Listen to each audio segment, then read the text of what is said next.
Le problème est que non, c'est pas ça le problème. Le problème, c'est pas que tu te poses à utiliser, il faut savoir utiliser les personnages Disney et les logos parce que c'est pas ça qui fait le cœur du truc en fait. Hello, j'espère que vous allez bien.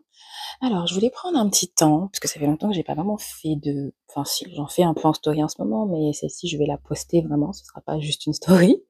Faire une vidéo sur les personnes qui viennent souvent me voir, me dire, voilà, qu'elles ont envie de se lancer dans la papeterie personnalisée, et qui derrière se posent la question, mais oui, mais comment je fais avec les logos, comment ça se fait, comment je fais pour avoir les licences, etc. Honnêtement, ça, c'est pas votre priorité. Si vraiment votre but, c'est de vous lancer dans la papeterie personnalisée, comme vous aimez dire, sachant que moi, je l'ai déjà dit, je n'aime pas ce terme en plus, papeterie personnalisée. Si je l'utilise, c'est parce que, en fait, c'est quand je veux faire fonctionner le SEO, c'est-à-dire les mots-clés de recherche qui sont liés ben, justement à ce genre de création-là. Le mot qui revient, c'est papeterie personnalisée. Donc, j'utilise papeterie personnalisée parce que je me dis que c'est la manière ben, pour les gens de me retrouver avec ce terme-là, etc. Mais déjà dans papeterie personnalisée, pour moi, le fait de l'utiliser, c'est pas juste des Capri Sun, des Kinder Bueno, des chips, etc. Papeterie personnalisée, c'est large en fait. Ça veut dire qu'effectivement, on a toute la partie emballage alimentaire personnalisé, à savoir Kinder, Bueno, etc., etc. Mais ça passe par les invitations, ça passe par les sacs cadeaux, ça passe par les stickers, ça passe par les cahiers de coloriage. Bref, il y a un tas de trucs que vous pouvez mettre dans papeterie personnalisée en fait. Sauf que malheureusement, comme je vous le disais, le mot-clé ou je sais pas comment dire ça, mais le keyword de recherche quand les gens cherchent justement, ou quand les gens créent ce genre d'éléments-là, c'est le mot papeterie personnalisée qui est utilisé.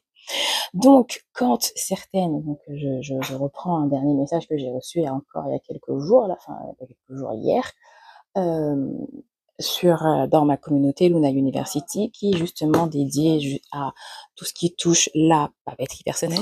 Donc je disais qui m'a envoyé un message dans ma communauté qui s'appelle Luna University et qui se concentre un peu sur tout ce qui concerne bien sûr la papeterie personnalisée, Canva, bref la création digitale et bien sûr avec des focus sur l'intelligence artificielle, bref un peu des sujets que j'aime bien et qu'on retrouve un peu dans mes chaînes sur TikTok et Instagram.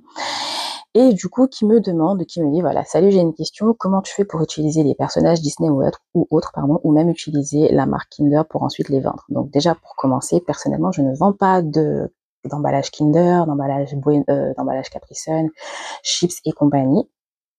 La majorité du temps, les vidéos que vous voyez, ça va être des créations perso. Pourquoi? Parce qu'en fait, j'utilise mon entourage personnel pour pouvoir justement promouvoir mes fichiers digitaux. Donc moi, je vais vendre le template. La partie digitale, c'est ça que je vais vendre effectivement, le template pour créer ces emballages de Kinder, ces emballages de Capri Sun, etc.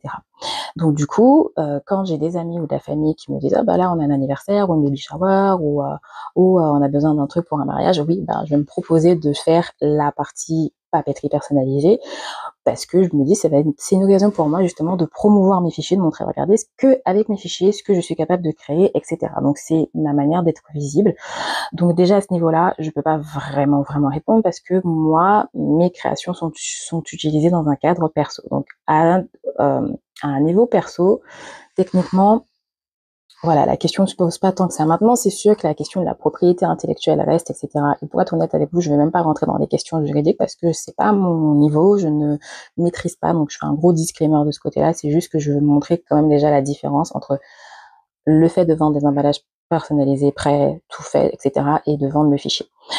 Ce que je voulais répondre à cette personne, donc ce que je voulais lui répondre, c'est que déjà, c'est que quand elle me dit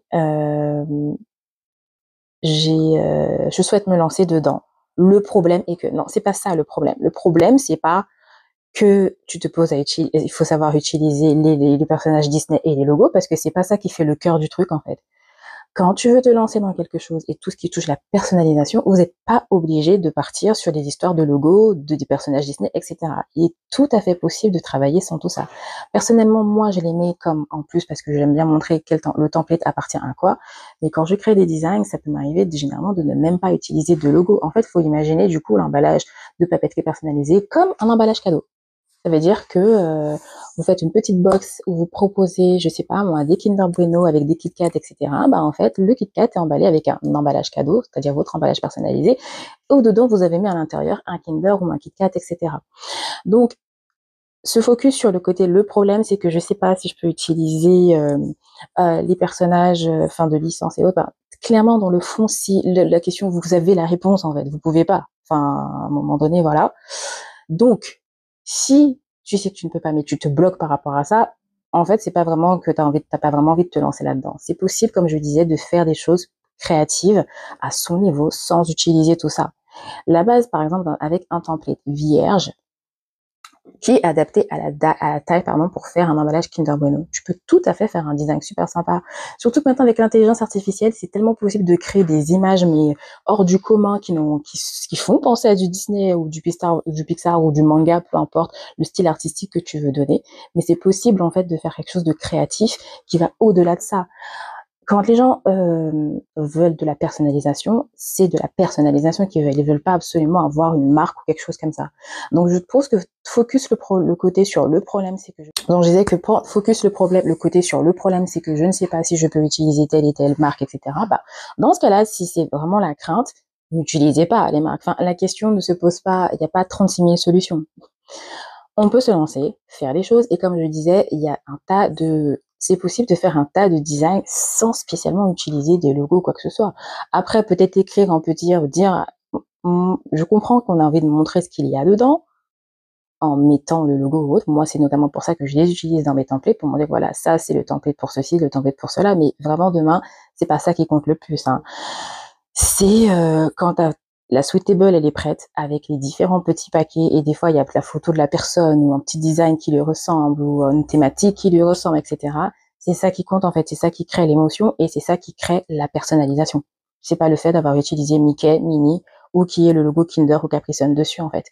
Donc pour moi, quelqu'un qui veut se lancer là-dedans et qui se bloque par rapport à ça, déjà clairement l'énergie n'est pas du bon côté. Ok, il faut, je pense déjà avant d'en arriver là, savoir quel outil tu vas utiliser, quel logiciel tu sais utiliser pour pouvoir créer tes bases, créer tes designs, créer tes templates, etc.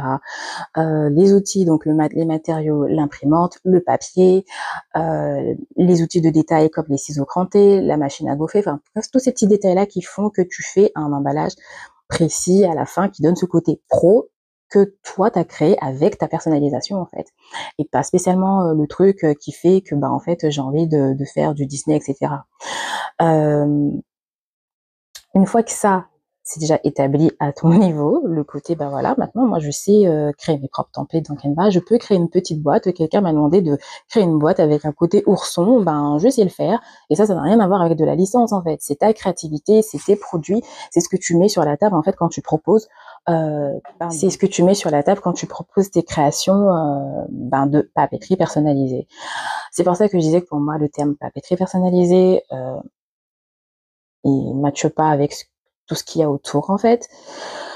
Encore une fois, vous verrez en tout cas quand vous vous lancez dans ces trucs-là et que vous avez besoin que on vous retrouve ou d'être visible, vous allez forcément utiliser des mots-clés qui reviennent assez souvent, qui sont utilisés par la majorité des gens qui cherchent ce genre de choses-là, mais je pense que la personne lambda qui ne connaît pas du tout, c'est très rare qu'elle va aller taper papeterie personnalisée dans Google quand elle va vouloir trouver un truc pour le baptême de son enfant, quoi. Elle va taper emballage personnalisé baptême ou emballage personnalisé mariage.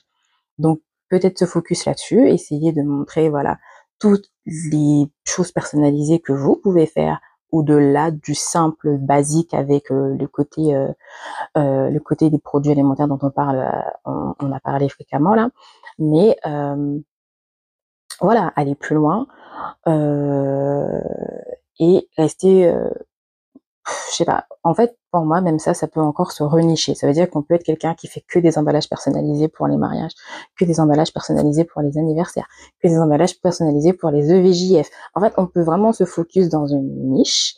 Mais le problème, c'est que aussi, quand il y a cette sorte de personnalisation, on a beaucoup de gens qui veulent être des touche à tout. Et je veux faire de la personnalisée. Et je veux faire de la personnalisation de body pour bébé. Et je veux faire de la personnalisation de boîte cadeau. Enfin bref, vous voulez dans tous les trucs. Et ça, c'est très bien parce qu'on a envie envie de toucher à tout. Franchement, moi, il y a plein de choses que j'ai envie de faire et que je ne fais pas parce que déjà là, le peu que je fais, j'ai du mal à trouver du temps pour pouvoir le faire et en même temps gérer ma vie, mon travail à côté, ma vie personnelle, gérer mes sites internet, les communautés, les réseaux sociaux. Bref, c'est un vrai, bref, t'es un chef d'orchestre de tout l'orchestre en fait. Donc c'est pas simple.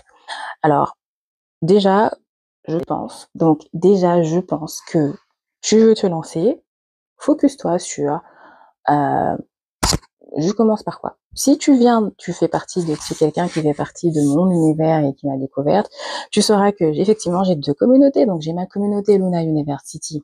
Bon, déjà même avant les communautés, il y a les réseaux sociaux. Souvent les gens me trouvent soit via TikTok, soit via Instagram, soit via YouTube, parce que je suis déjà sur toutes ces plateformes-là.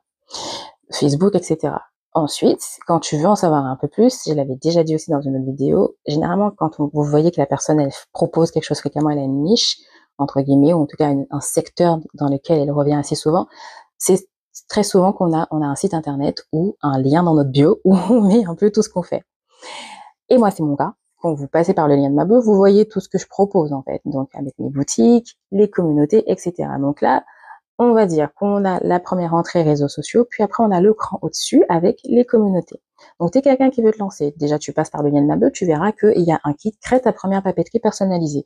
Déjà rien que là, tu peux déjà te faire la main. Plus dans ce kit, j'ai mis un module sur le survol de Canva, parce que moi j'utilise Canva, c'est vraiment mon outil chouchou depuis des années, et ça depuis bien avant que je commence, enfin depuis que j'utilise Canva en tant que chargée de com et autres, c'est quelque chose que j'utilise tout le temps. Donc déjà, voir à ce niveau-là. Euh, prendre le kit, par exemple, les kits gratuits, des trucs comme ça, des choses qui peuvent t'aider à te avoir un regard, à te former déjà un peu de manière autodidacte, on va dire. Maintenant, ce genre de choses-là, ça c'est pas assez, t'as envie d'aller plus loin, t'as besoin de plus. Personnellement, j'ai une formation Canva que j'ai appelée Maîtriser Canva pour la papeterie personnalisée, où là encore, je rentre dans des fonctionnalités basiques et avancées de Canva qui montrent comment vous pouvez l'utiliser pour créer votre papeterie personnalisée. Et ensuite, donc comme je disais, il y a ma communauté. Désolée, je disais que comme je vous disais, il y a aussi ma communauté gratuite dans laquelle je mets, voilà, là récemment on a fait pas mal de challenges, ça vous aide à prendre un petit peu en main plus Canva, sortir de votre zone de confort, pardon, s'il y a des outils que vous n'avez pas l'habitude d'utiliser. Dedans, il y a aussi, j'ai aussi mis des petites vidéos, des petites capsules sur la prise en main de Canva, mais vraiment, on va dire en surface, les matériaux à utiliser, des trucs comme ça. Je mets aussi des petites choses sur l'intelligence artificielle, sur comment moi j'utilise justement dans mon cadre au niveau papeterie personnalisée, personnalisation, etc. Et voilà. Donc déjà, au niveau gratuit, vous avez ça. Plus vous avez YouTube où je mets quand même des fois pas mal de contenu long. Les réseaux sociaux, franchement, pour moi, mon TikTok, c'est une bulle d'entrée où vraiment, si on prend le temps de chercher, de scroller, en fait, quand on veut faire quelque chose, il faut prendre le temps de chercher. Attendez pas qu'on vous donne tout sur un plateau, en fait. Limite, là, vous avez déjà tout sur un plateau. Quand vous passez sur différents comptes, vous avez la YouTube University, vous avez plein de vidéos. Après, c'est vrai que on va pas avoir fait ça, des fois spécialement le détail dans les vidéos sur YouTube, les réseaux, etc. Parce que après, il y a ce côté où ça demande du travail derrière ou des choses un peu plus précises. Donc là, effectivement, on va rentrer dans du contenu payant. Où là, on prend un peu plus le temps de montrer, voilà, faut faire ceci, faut faire cela, parce qu'il faut savoir que pour créer toutes ces choses-là, déjà, on paye pour pouvoir les créer, on paye pour héberger les formations, on paye pour plein de choses, en fait. Rien n'est gratuit dans cette vie. Donc, voilà. Mais les entrées gratuites, justement, ça permet déjà de voir un petit peu, de tâtonner, de comprendre un petit peu où on en est dans son univers. Personnellement, ça me permet de montrer ce que je suis capable de faire, ce que je peux proposer et autres. Et après, quand on veut aller plus loin dans les parties payantes, là, effectivement, vous avez ma formation Maîtriser Canva, mais il y a aussi toute ma partie sur Luna Studio que j'ai transformée maintenant comme un espèce d'accompagnement. Je suis encore en train d'ajuster le fonctionnement. Je suis encore en train d'ajuster le fonctionnement du studio, là. Parce que, voilà, j'ai fait ça comme ça, on va dire, mais le but de mon studio, c'est vraiment d'aller plus loin, justement, que de la simple formation Maîtriser Canva et les simples choses qu'on voit dans mes réseaux, sur YouTube, ou même dans Luna University. J'ai voulu transformer ça en espèce de communauté évolutive et participative, où on se dit, voilà, on arrive, on a des ateliers mensuels sur Canva ou tout autre type d'ateliers que les membres ont souhaité avoir. J'essaye en tout cas de répondre aux demandes, en tout cas par rapport à ce qui a été, on va dire, mis en avant de manière majoritaire. Là, récemment, on a fait un workshop. Le premier que j'ai fait, c'était sur apprendre à créer des designs de manière 3D dans Canva. En fait, le but de cette communauté-là, c'est vraiment de pouvoir s'approprier l'outil, d'aller plus loin, de pouvoir apprendre, par exemple, à créer ses templates de A à Z. Parce que ça, c'est des choses que j'ai pas spécialement mis dans la formation Maîtriser Canva. Je l'ai mis à part parce que déjà, juste la simple formation Maîtriser Canva, je le vois, hein, la progression. Les gens ne suivent pas vraiment les formations. Il y a plein de gens qui veulent avoir le côté, oh, je veux avoir la formation, je veux comprendre comment ça marche, je veux faire, je veux me lancer. Et c'est très rare les personnes qui vont jusqu'au bout, en fait. Il y en a beaucoup qui vont prendre, qui vont regarder le premier module, le deuxième module, et puis après, plus de nouvelles. Et puis après, ils vont voir une vidéo qui va leur raviver ça. C'est, ah oui, c'est vrai, j'avais cette formation. Ou des fois, qu'ils vont venir te poser une question sur comment on fait ça. Je suis, mais en fait, normalement, c'est dans tel module de la formation, en fait. Bref, donc, il y a tout un côté où il faut savoir investir sur soi-même et prendre le temps de savoir, de prendre le temps de chercher, de se focus, de se préparer son petit plan, de dire, voilà, moi, ce secteur, ça m'intéresse. J'essaie de trouver toutes les informations qui m'intéressent dessus. Donc moi, mon but, c'est ce que je fais en fait à travers mes vidéos et mes communautés, c'est déjà partager et proposer des billes. Donc je propose des billes déjà en fait pour permettre aux personnes de se lancer, d'aller plus loin, de voir un peu ce qu'elles veulent faire. Et une fois qu'elles ont ces billes-là, c'est-à-dire maintenant que je sais utiliser Canva, je sais créer tel type de design, je sais créer tel type d'outil, bah après là, c'est à charge à vous de voir qu'est-ce que vous voulez faire de ce côté-là. Si vous voulez devenir des personnes qui veulent justement se lancer à fond dans la papeterie personnalisée, du coup, bah maintenant vous avez vos outils et puis vous créez votre plan à votre image, à votre sauce. Ou justement, c'est plus du personnel, ça vous permet de faire un peu comme moi, le côté, en tout cas le côté famille-amis, où vous devenez la référence dans la famille quand il faut faire un truc de décoration, de fête ou autre, où vous pouvez justement développer ce que vous avez vu, etc. Donc après, c'est quelque chose qui peut se recouper de plein de manières différentes en fait. C'est pour moi les possibilités sont infinies. Il n'y a pas vraiment de niche, on va dire surbookée. Tout est réinventable, tout est source d'innovation, tout est voilà, il y a vraiment moyen de sortir du lot quand on se donne les moyens en fait. Mais pour ça, il faut pouvoir, une fois qu'on a les billes, savoir les utiliser et les mettre en pratique. Pas attendre que ben en fait là j'ai, ou même juste voir j'ai les billes qui sont là, ou tout simplement dire ben en fait c'est gratuit, ça me servira à rien. Moi le nombre de contenus gratuits, justement de ce qu'on appelle des lead magnets en fait, que je vais prendre à droite à gauche parce que ben ça permet justement aux personnes d'avoir une mailing list et ils vont proposer quelque chose de gratuit pour pouvoir avoir une mailing list et du coup vous contacter pour promouvoir ou justement vous partager telle X ou Y information. Ça m'a généralement beaucoup aidé. C'est très rare qu'on vous donne des informations qui servent pas, sauf que en fait, l'humain ou je sais pas a ce côté à croire que parce qu'on lui a donné quelque chose, c'est quelque chose d'inutile. Pas du tout. Généralement, c'est quelque chose de très utile en fait que vous pouvez réutiliser et qui vous permet de voir plus loin. Et justement, ce truc utile, ça vous permet aussi de voir ah si là c'était déjà utile à ce niveau-là, quand généralement l'entrée gratuite vous plaît déjà et que ça vous aide, là justement, ça vous permet de vous dire, oh, si je prends du coup la partie, on va dire, plus approfondie, plus détaillée, et du coup là, qui me demande une petite source de, un échange, on va dire, une petite source de revenus de ma part, et je sais que c'est ce que je veux faire et que je vais aller plus loin, ben c'est là, en fait, encore une fois, que ben vous, à votre niveau, vous devez décider ce que vous voulez faire. Et généralement, si ça vous a plu au niveau de l'entrée gratuite, généralement, il n'y a pas de raison que ça vous plaise pas quand la personne vous propose des choses pour aller plus loin, pour approfondir le sujet qui vous a plu en question.